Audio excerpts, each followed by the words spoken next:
Penyesalan suami arogan. Bab 70. Benar saja apa yang dicurigai Davia. 3 orang pria yang sedang mengincarnya saat ini sedang membuntutinya. Davia masuk ke lift mencari tempat yang aman untuk menyergap ketiga pemuda itu. Davia mendapati ruang kosong yang tidak terpakai oleh bandara. Memperhatikan CCTV yang ternyata tidak berfungsi. Sementara ketiga penjahat itu benar-benar mengikutinya. Ternyata instingmu masih bekerja, Agen Ki, ucap salah satu pria itu membuat Davia sangat syok. Masalahnya yang mengetahui dia adalah Agen Ki hanya orang-orang di Chia. Apakah Dito bekerja sama dengan mantan Chia dan dia mengetahui aku adalah bagian dari agen FBI? Batin Davia bertanya dalam hatinya. Apa yang kalian inginkan dariku? Tanya Davia sinis. Lepaskan anak itu. Pinta pria itu yang juga merupakan agen. Anak yang mana? Aku tidak mengerti, sahut Davia pura-pura tidak tahu. Hanya anak itu yang tahu di mana ayahnya berada. Lepaskan anak itu dan kami akan membiarkan kamu kembali ke negara kalian, pinta pria tampan itu. Maaf. Aku tidak punya urusan dengan kalian, ucap Davia sambil berlalu membuat pria itu hendak menarik jilbab Davia dan menyerangnya. Sebelum tangan pria itu menyentuh jilbabnya, Davia lebih dulu memutar tubuhnya dan langsung menangkap tangan pria itu. Perkelahian tidak terelakkan. Davia menghadapi 3 pria sekaligus. Davia yang menguasai kedua ilmu bela diri sekaligus yaitu Wushu dan Kungfu langsung menyerang ketiganya dengan tendangan dan pukulan secara brutal. Setiap tendangan dan pukulan ketiga pria itu dihadapinya dengan tangkisan yang begitu elegan. Liukan tubuhnya saat melompat ke udara dengan menendang kedua wajah pria yang berada di kiri kanannya secara bersamaan dengan tendangan menyamping. Pertempuran sengit di dalam sana dengan debaman dan juga suara benda yang ada di dalam ruangan itu jatuh dan pecah hingga terdengar oleh Reno. Pria ini langsung menghampiri pintu itu untuk menolong Davia namun sayang terkunci. Ia pun memutarkan kenop pintu itu berkali-kali namun tidak bisa dibuka. Ditambah pintu itu bukan pintu kayu, melainkan pintu besi. Davia! Davia! Teriak Reno panik. Ia segera menghubungi Haikal untuk membantu. Tolong ke atas Haikal. Istri lo diserang oleh penjahat dan pintunya tidak bisa dibuka. Jangan sampai ketahuan yang lain. Ucap Reno langsung menutup teleponnya sebelum Haikal bertanya. Sial. Kenapa Davia tidak pernah mendengarkan aku? Gerutu Haikal yang minta izin pada ayah mertuanya untuk ke toilet. Haikal mengikuti GPS ponselnya Reno karena milik Davia dinonaktifkan.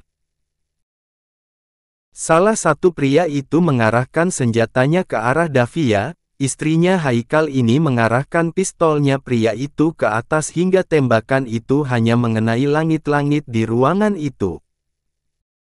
Dengan kecepatan tangan lembutnya itu, Davia menotok lehernya pria itu dan berhasil merebut pistolnya cowok itu. Davia segera melepaskan tembakan ke arah pria satunya saat dirinya hendak ditembak oleh pria itu. Dasar perempuan bodoh. Aku tidak akan mati karena aku memakai jaket anti peluru. Bagaimana denganmu, sayang? Jika aku yang menembakmu, tapi untuk itu aku ingin melihat kecantikanmu di balik cadar itu. Davia berpikir sejenak untuk melumpuhkan pria itu. Ia akhirnya menuruti permintaan pria itu dengan membuka cadarnya dan sontak saja pria itu tercengang melihat kedua pria itu tercengang dengan kecantikannya. Di saat yang sama, Davia menembak lengan kedua pria itu secara bersamaan. Duar! Davia tersenyum puas dan memasang lagi cadarnya. Aku memang tidak bisa menembak tubuh kalian karena memakai rompi anti peluru, namun sayang lengan kalian tidak ada dibalut kain anti peluru, ucap Davia. Davia segera berlari membuka pintu besi itu yang sengaja dikunci oleh penjahat tadi untuk membunuhnya. Baru saja pintu itu dibukanya, penjahat itu menembak punggung Davia tepat Haikal sedang memeluk istrinya. Reno refleks menembak kedua kepalanya kedua pria itu. Davia lupa masih ada lengan yang lain yang digunakan pria itu untuk menembaknya. Nabiloa. Pekik Haikal melihat punggung istrinya berdarah. Haikal segera menggendong istrinya menuju pintu lift yang diikuti oleh Reno yang nampak panik. Sayang, tolong bertahanlah, pinta Haikal sambil menangis. Apakah kamu sangat mencintai aku, Hubi? Tanya Davia dengan suara lirih dan terlihat sangat melemah. Jika kamu mati, aku juga ikut mati bersamamu, ucap Haikal terlihat frustasi.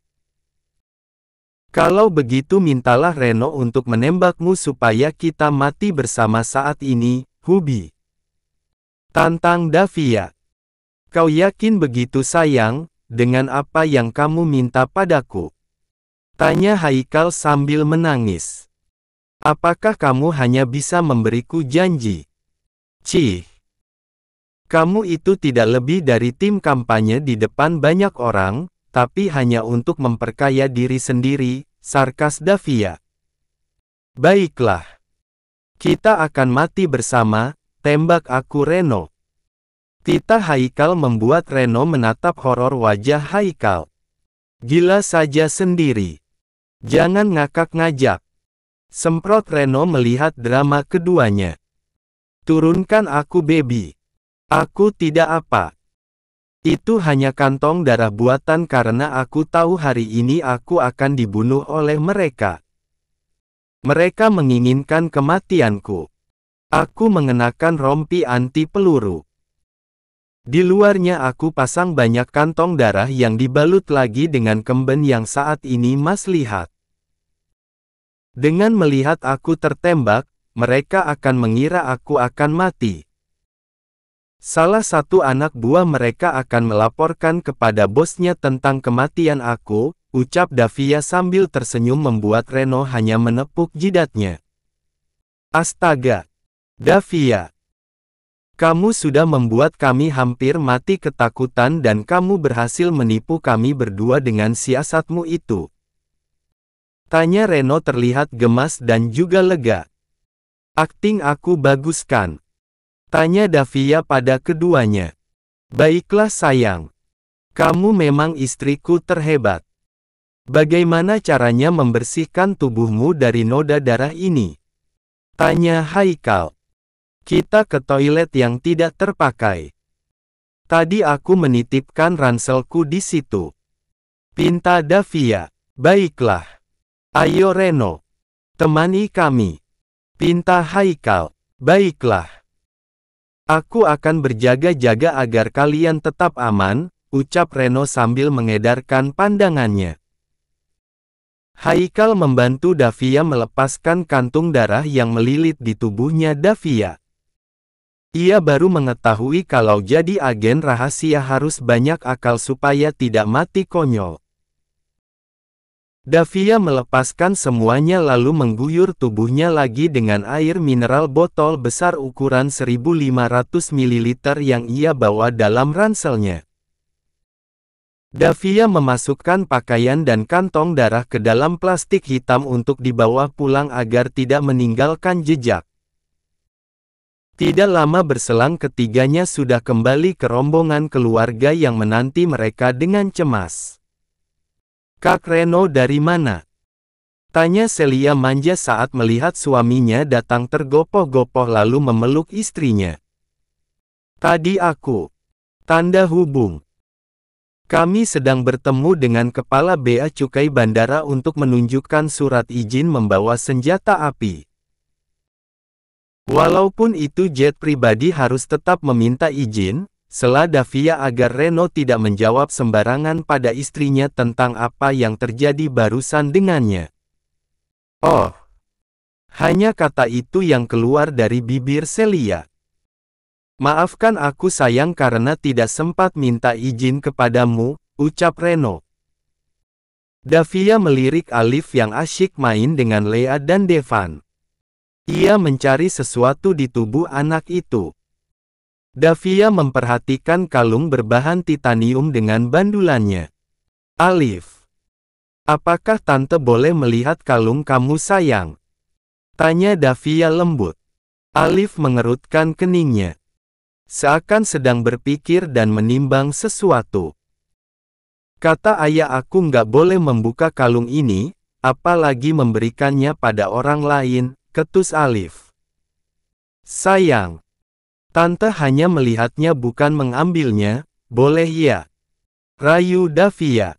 Baiklah. Tapi nanti dibalikin lagi ya tante. Alif membuka kalungnya dan memberikan kepada Davia. Devan yang mengetahui sesuatu yang dibutuhkan oleh kakaknya pada kalung Alif, mengalihkan perhatian Alif dengan permainan game di ponselnya. Alif, lihat ini. Kita hampir menang, ucap Devan sambil memberikan isyarat pada Davia yang langsung memeriksa bandulan kalung Alif yang ternyata di balik bandulan itu ada sebuah kunci untuk sebuah loker. Davia segera memotret kalung Alif dan juga kuncinya. Ia berniat ingin membuat duplikat kunci yang sama dengan milik Alif untuk menukar kalung Alif yang asli. Hei, ayo kita ke pesawat. Pilotnya sudah memanggil kita untuk segera naik ke pesawat, teriak Arlen kepada anggota keluarganya. Keluarga besar itu buru-buru jalan menuju pesawat jet pribadi milik Haikal. Wajah mereka terlihat berbinar dan saling menggandeng pasangan mereka masing-masing. Sementara Alif bersama kakek Abdullah dan Tuan Rusli yang terlihat cemberut. Kakek tua, apakah aku tidak bisa bertemu dengan ayahku dulu sebelum kita pulang lagi ke Indonesia? Gerutu Alif membuat kakek Abdullah hanya menarik nafas panjang. Ayahmu akan menyusulmu ke Indonesia. Saat ini ia sedang mengurus bisnisnya dan dia menitipkanmu kepada kami agar kamu bertemu ibumu terlebih dahulu. Apakah kamu tidak senang? Tanya kakek Abdullah sambil tersenyum pada Alif yang sangat cerewet seperti Dito. Apakah kalian tidak sedang menipuku? Tanya Alif kritis. Menipu bagaimana Alif? Jika kami menipumu untuk apa membawa pulang kamu ikut bersama kami ke Jakarta? Tidak ada untungnya bagi kami, jengkel kakek Abdullah terlihat memerah menahan kesal. Mungkin kakek menganggap aku anak kecil yang gampang dibohongi, tebak Alif. Terserah padamu Alif. Suatu saat nanti kamu akan tahu apa yang kami lakukan saat ini demi kebaikan kamu, ucap kakek Abdullah. Keluarga itu disambut 3 orang pramugari dengan senyum cantik mereka. Haikal dan Davia yang terlihat sangat berwibawa pembawaannya hingga membuat pramugari cukup segan dengan pasangan ini. Tidak lama kemudian pesawat sudah mundur menuju landasan pacu untuk siap take off meninggalkan kota Wina, Austria. Gelak tawa di dalam sana mewarnai kebahagiaan di raut wajah masing-masing pasangan itu. Haikal mengecup bibir Davia sekilas. Baby, kenapa kamu memberikan kejutan padaku banyak sekali? Dan mengapa saat aku bertemu denganmu pertama kali kamu tidak bisa menghajar para berandalan yang mencoba merampas motormu? Tanya Haikal penasaran. Aku sebenarnya ingin melawan mereka namun pahlawanku tiba-tiba datang menolongku. Jadi untuk apa aku harus mengerahkan tenagaku untuk menghajar pemuda tanggung sok berani itu, sahut Davia sambil terkekeh. Astaga! Kau ini! Hampir saja membuatku saat itu jantungan. Tapi, aku juga tidak tega saat orang lain menindas wanita yang lemah sepertimu. Ternyata wanita yang aku temuin luar biasa dan itu membuatku tidak bisa berkutik saat mengetahui siapa kamu sebenarnya baby, ucap Haikal penuh kagum pada istrinya. Kamu memang tidak tega melihat wanita ditindas oleh para penjahat. Tapi, kamu tega menghancurkan hatiku saat bercumbu dengan Vina di belakangku. Apakah itu adil, sayang? Bukankah itu juga bagian dari penindasan? Sarkas Davia. Maafkan aku Davia. Tolong jangan ingatkan lagi padaku tentang wanita brengsek itu. Aku ingin melupakannya dan memulai semuanya dari awal denganmu. Aku menyesal baby. Sangat menyesal. Maafkan aku. Apakah kamu mau memaafkan aku? Tanya Haikal terlihat sendu. Waktu pagi di Indonesia, khusus ibu kota Jakarta. Pandawa dan Sri Kandi ini turun dari pesawat sambil menyalami kelima orang pramugari. Pasangan pertama yang turun adalah Haikal dan Davia. Tangan keduanya saling bertautan. Lalu diikuti pasangan lainnya. Terakhir Tuan Rusli, kakek Abdullah dan Alif yang sudah dijemput oleh ibunya agar anak itu tidak merasa sendirian. Alif. Panggil Mbak Tiar saat melihat wajah putranya yang sekarang sudah berusia 7 tahun. Alif juga sangat senang melihat ibunya lagi. Mama. Panggil Alif lalu mengembangkan kedua tangannya untuk memeluk ibunya yang sudah berpisah dengannya selama 2 tahun. Mbak Tiar. Kalau mau bicara dengan Alif di dalam mobil saja. Jangan di sini. Tegur Davia karena posisi Alif masih belum aman saat ini. Kunci yang dipakai pria kecil itu yang menjadi sumber petaka baginya. Satu-satunya cara membuat anak itu akan aman dengan menggantikan kalungnya beserta bandulannya dengan mitasi yang akan dibuat Davia. Nona Davia. Terima kasih sudah menjemput putraku dan membawanya lagi padaku dalam keadaan sehat, ucap Mbak Tiar penuh haru. Sama-sama Mbak Tiar. Aku sudah memenuhi janjiku kepadamu Mbak Tiar. Dan sekarang tugasmu menjaga Alif dengan baik. Buatlah dia senang bersama denganmu, ucap Davia lalu buru-buru masuk ke dalam mobilnya. Tunggu Tante. Di mana ayahku? Bukankah Tante bilang ayah akan menjemput aku juga di sini? Tanya Alif sedikit kesal. Davia membalikkan lagi tubuhnya dan tersenyum. Tanyakan ayahmu kepada mamamu karena mamamu lebih mengetahui di mana ayah kandungmu, ucap Davia. Alif mendongakkan wajahnya melihat ibunya yang hanya mengangguk pasrah. Apakah mama tahu di mana ayah? Tanya Alif. Iya sayang. Nanti mama akan jelaskan kepadamu dan sekarang kita pulang ya. Ucap Mbak Tiar yang sudah tahu kalau mantan kekasihnya itu pasti sudah meninggal. Mereka masuk ke mobil mewah itu untuk bergabung bersama Tuan Rusli dan kakek Abdullah.